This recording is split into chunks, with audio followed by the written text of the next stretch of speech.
Многу сме зборувале на оваа тема и сме зборувале многу работи, така што ова е сега само едно надополнување кое е тешко, бидејќи наместо да се работи нешто на тој план, се обидуваат да направат некои работи кои се спротивни на тие работи што ги збореа, односно што ги договараа во пржино сите партии и спротивни се на сите препораки од релевантните европски фактори, пред се препораките на ПРИБЕ, на Советот на Европа и на Европската комисија. Значи, јас ова што го зборуваше Тања, значи би додал дека ова представува обид за ослабнување до уништување на една политичка партија која не се согласува да оди спротивно на интересите на народот, односно не се согласува да го промени името на државата, а со самото тоа идентитетот, јазикот, знамето и другите символи и така натаму и така. Треба секогаш го нагласувам тоа, бидејќи тоа е основната цел од почетокот на протестите, односно на политичката криза во Република Македонија до денес. И ова сега што го прави СЈО, јас сакав малку и да пишам на тоа, меѓутоа ќе ми пропадне, бидејќи тука ќе го кажам, затоа што ова го нарекувам јас пазар. Буквално пазар, кога одите на пазар и викате колку ви се патлиџаните, они викаат 30 денари, ајде дајте ми 2 кила за 50 денари. Значи овде видовме повеќе обвиненија, водени постапки за функционери од ДУИ. И што се случи, беа предупредени да не одат во коалиција со ВМРО ДПМН, доколку одат дека ќе им пуштат кривични пријави. И сега знаете и самите што се случи. Значи одат они таму, им ги покажуваат тие работи, тие сваќаат дека спрема разговорите може и да испадне нешто од тоа и едноставно не сака да се доведат во ситуација да се покренува постапка и вика ќе прифатите да се води постапка или нема да одите во коалиција. Значи буквално као примерот претходно што и овие нормално луѓето прифаќаат да влезат во коалиција со СДСМ затоа што ќе се ослободат од тоа за секогаш, меѓутоа не знам кој ги пушти тие документи, писмени документи во кои јасно се гледа дека се водени постапки од страна на СЈО против поголемиот дел од луѓето во раководството на ДУИ. Да не кажуваме сега тоа целата постапка која рекоа неколку фактори веќе дека се координира директно со високи функционери на СДСМ, тоа не е тајна. И сега други налози се добиваат. Дали вие сакате да бидете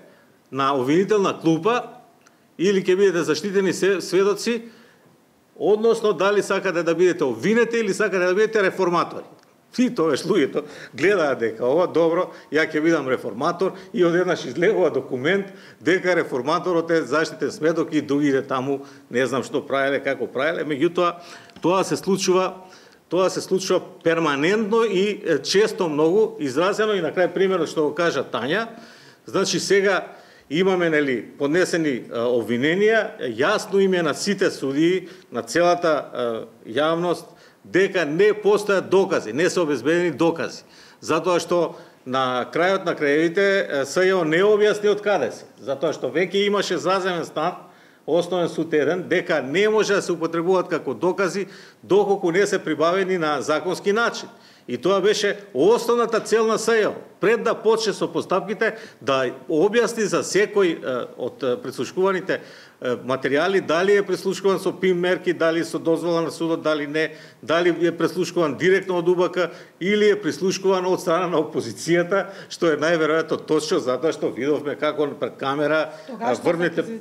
тогашната опозиција, се извинувам, ја многу се држам до тоа, значи сега кога сте на власт, треба да сте на власт, тоа што било, ајде покажете сега што знаете, така што треба да престанеме со тоа и добро што ме поправи Тања, значи од сегашната власт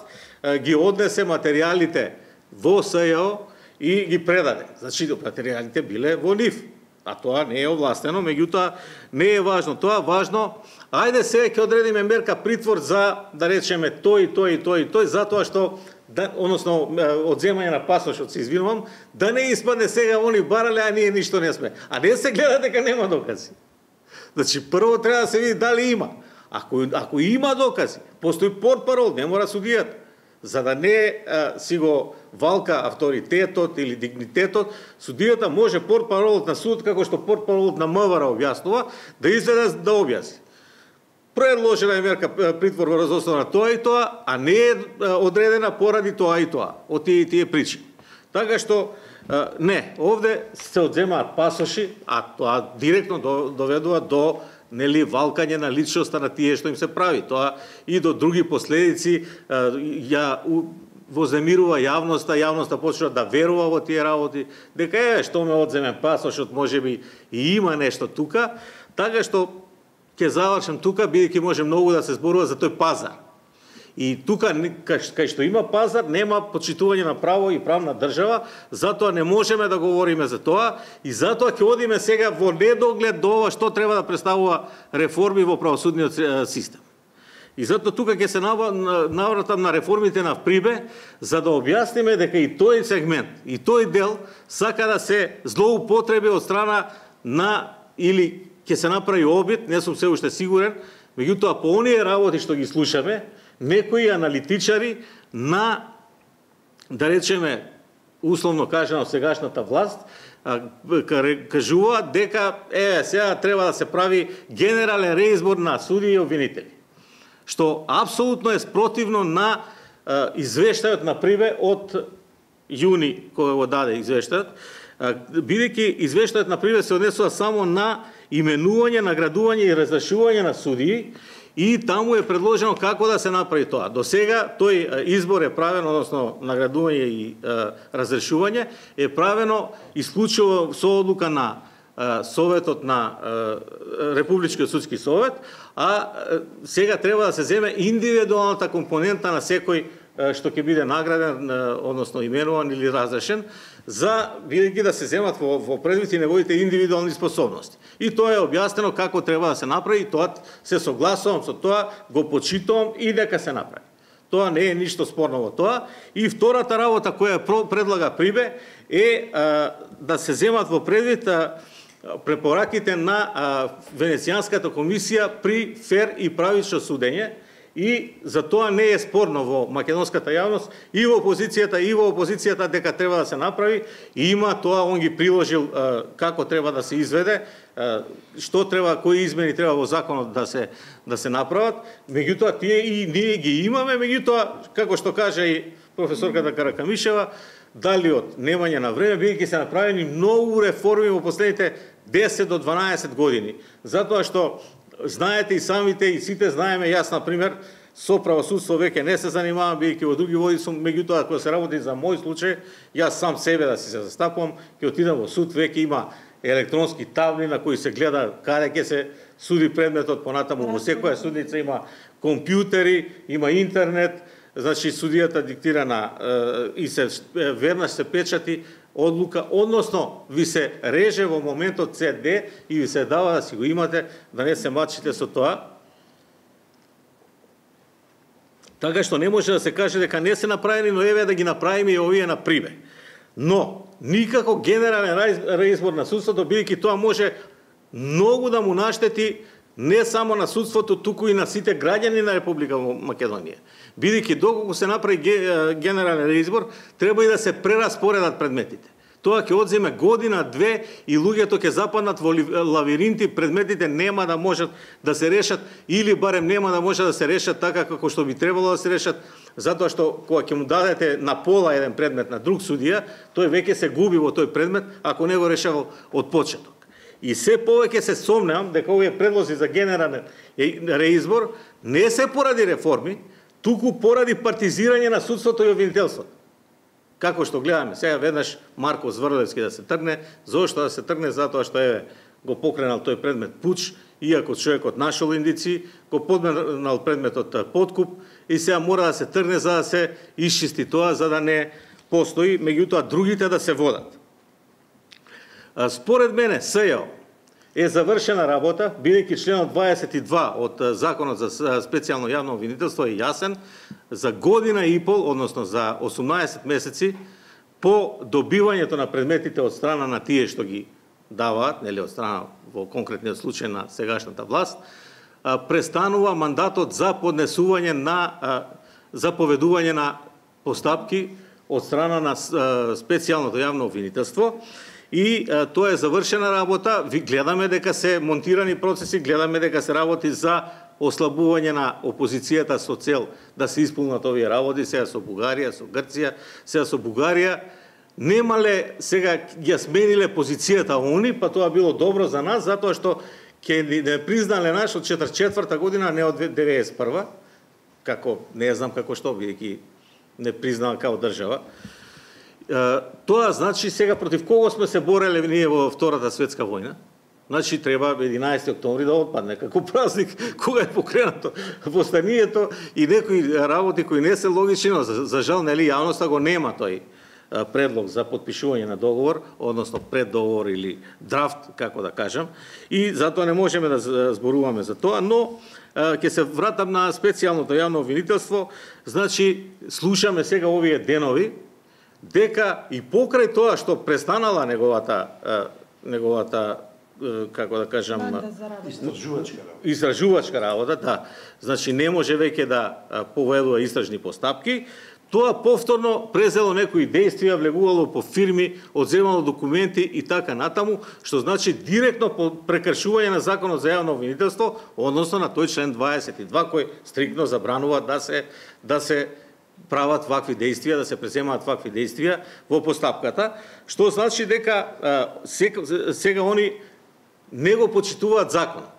Значи ние збориме за право и правна држава, а главниот орган кој треба да го почитува законот, СЈО, не го почитува законот, повторно се служат со овие действија што ги наведе професорката Каракамишева претходно, значи насилно влегување во фирми, насилно земање на документи, вршење на притисоци врз сведоци, вршење на притисоци врз други лица кои учествуваат во постапката и така натаму, па на крај на крајевите и вршење на притисоци, сериозни притисоци од страна на нивна страна и од страна на други, знаеме кои, врз судството, директно врз судството притисоци, но тоа не треба да не чуди, бидејќи јавно специјалната јавна обвинителка кажа во повеќе наврати, а и во собранието на Република Македонија, дека не го почитува Уставниот суд, не го почитува Советот на јавните обвинители, не го почитува собранието на Република Македонија, каже и за други органи. Отворете го Законот за специјалното јавно обвинителство и ќе видите таму во првите одредби пишува дека специјалното јавно обвинителство му одговора на Советот за јавни обвинители и на собранието на Република Македонија. Значи тука апсолутно имаме една контрадикторност, противност која не би требало да се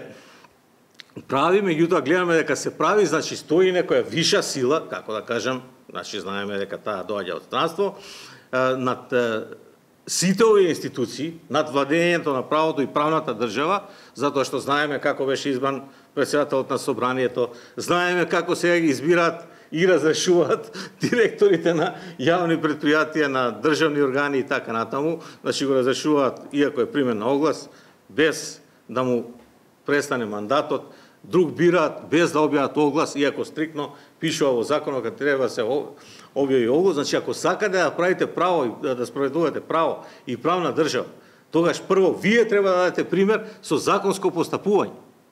И затоа апсурдно е сега да разговараме за почитување на право и правна држава, бидејќи тоа сега апсолутно не постои. Да видиме нека се сменат сите тие, па дали ќе почне нешто со реформите или ќе се оди повторно да се притиска со генерален реизбор кој би послужил исклучиво за овие цели, иако знаеме дека, ќе завршам тука со одредбите од Законот за специјално јавно обвинителство, мандатот на специјалната јавна обвинителка истекува за 4 години. Со право да се продолжи уште една година, меѓутоа гледаме дека ВМРО-ДПМН како политичка партија ја прочита таа цел, дека се работи за монтирани процеси и најнормално дека во собранието, бидејќи има 51 пратеник, нема да гласа за продолжување на тој мандат и има право да се продолжи мандатот, меѓутоа како да кажам, работењето на специјалното јавно обвинителство може да се продолжи само за уште една година. Меѓутоа најверојатно и до тоа нема да дојде, затоа што исклучиво ќе се спротистави ВМРО-ДПМН, бидејќи не може да дозволи да биде толку наивна политичка партија, всушност не може ни да биде политичка партија доколку дозволи вакви прозирни и наивни работи да и се случуваат со подметнување на политичките процеси. Вие сите веројатно сте го гледале интервјуто на Никола Груевски на ТВ Нова и таму тој кажува некои работи што не можат да и наштетат на истрагата, таму кажува дека во сите 4 случаи каде што тој се товари дека направил нешто, во сите 4 случаи се јавува како поттикнувач. Зошто е тоа? Затоа што нема докази за да го обвинат. Не може да биде обвинет, туку е обвинет во својство на поттикнувач, дека им кажал на другите да направат нешто. А како што каже и самиот, во едниот од случаите, еден и единствен сведок е Зоран Заев. Значи, во остана таа изјава, него остават повторно како поттикнувач, бидејќи нема индиции да биде обвинет. И сега, кога сме веќе тука, значи имаме една ситуација, нели имаме таа одредба од Кривичниот законник на Република Македонија од членот 165 став 1 точка 2 за основите на притворот. Основите на притворот во конкретниот случај сега нели заврши првостепената постапка кога се одзимаат тие пасоши, иако како што каже тај не знаеме ни самите зошто, бидејќи не приложија докази они. Имаме сериозни индиции дека тоа и тоа ќе се случи, туку ги користат општите основи за одредување на притвор и таму за специјалното јавно обвинителство предлага притвор врз основа на тоа дека обвинетиот имал намера да ги уништи трагите и материјалните докази во врска со кривичните дела, значи што не држи, затоа што истражната постапка спрема сите обвинети или спрема најголемиот дел обвинетите е завршена и конкретно еве да кажеме за Никола Груевски ако се работи, тој тоа можел да го стори во изминатиот период со оглед дека знаел дека против него е донесена наредба за спроведување на истражна постапка, односно видно од списите на предметот не преземал ниту едно дејствие да во насока на криење и уништување на трагите на кривичните дела. Значи, тој основ не може да биде даден туку така само. Значи, не е доволно само да се истакне абстрактна можност и влијание врз сведоците и соучесниците, туку е потребно да се наведат конкретни особени околности кои го потврдат постоењето на наведената опасност. Сега, ова, како што Тања таму прочита одредена одредба која препорачува Советот на Европа, одредени работи ги препорачуваат други европски органи, ова е исто препорака. Значи, таа препорака беше дадена уште пред да почне политичката криза, притворот да не се злоупотребува политички цели, туку и да не се даваат абстрактни причини. Да не го повтори делото, да не влие врз сведоци, да не предложи докази кои се да не ги уништи доказите кои се предложени. Значи, тоа не може така. Ако предлагате да не се уништат доказите, тогаш треба да го конкретно да го образложите тоа. Значи, тие докази може да ги уништи на тој и тој начин, а не само да не ги уништи доказите. Па тој ако сакал да ги уништи, како што реков, би ги уништил многу порано. Значи, се тоа работи кои се недозволиви и доколку продолжат тие работи, ние не можеме да разборуваме за почитување на правото и правна држава. Сега, денеска ни е за тоа трибината и го одвојуваме овој политички дел. Што, дали ќе се сближат односите со соседите, со Грција, со Бугарија, еве и Србија, денеска имаат состанок во Солун, а главната тема им е Македонија. Тоа сите овие работи. Представник од Македонија нема. Значи, прифаќање на вие ако дозволите дека да се согласите и да подпишете дека сте нација од 44-та година, вие си пресудувате, значи, сами на себе си. Смртна пресуда е тоа, затоа што, значи, пред тоа не постоеле. Сега имаме документи во бугарскиот архив, имаме документи во грчкиот, во македонскиот, дека постоеле македонците и точно се знаело кои биле тие. Сега ние сами ќе подпишеме дека тоа се случува од 44-та година и навистина е тешко тоа да се изведе и затоа се овие толку силни притисоци врз опозицијата. Вие да подпишете еден таков договор кој не се подпишува толку години поради тоа што нормално тоа представува едниот договор е директно сами си го исклучуваме идентитетот, а ако сами си го исклучиме, тогаш ќе се направи притисок, предпоставувам врз грците, тие да прифатат некое име друго, затоа што тие не прифаќаат сега ни придавка. Сега сака да смени зборот Македонија и сега се повеќе читам на порталите, така да кажеме и во вестниците, дека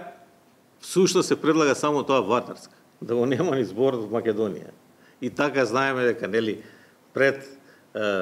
Втората светска војна, тоа било Вардарска Бановина. Така што веројатно ќе дојде до тоа да ние на крај завршиме како Вардарска република, а не како Република Вардарска Македонија, како што мислат како што мислеа некои, и дури некои мислат дека е тоа га прифатливо речение. Меѓутоа гледаме дека грците имаат во коалиција владеачката партија од која доаѓа и министерот за надворешни работи Кодзијас и Ципрас, има во коалиција политичка партија која не дозволува зборот Македонија да го содржи името. Така што да не испадне на крај да се доведеме до тоа, а од друга страна, ако се смени името, тогаш автоматски отпаѓа идентитетот, односно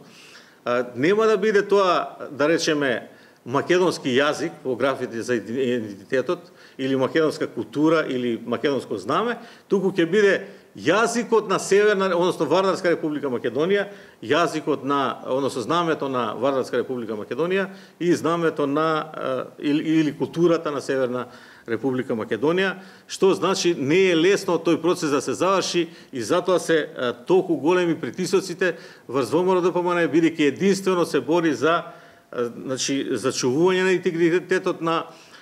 Република Македонија како држава и интересите на народот кој живее во неа.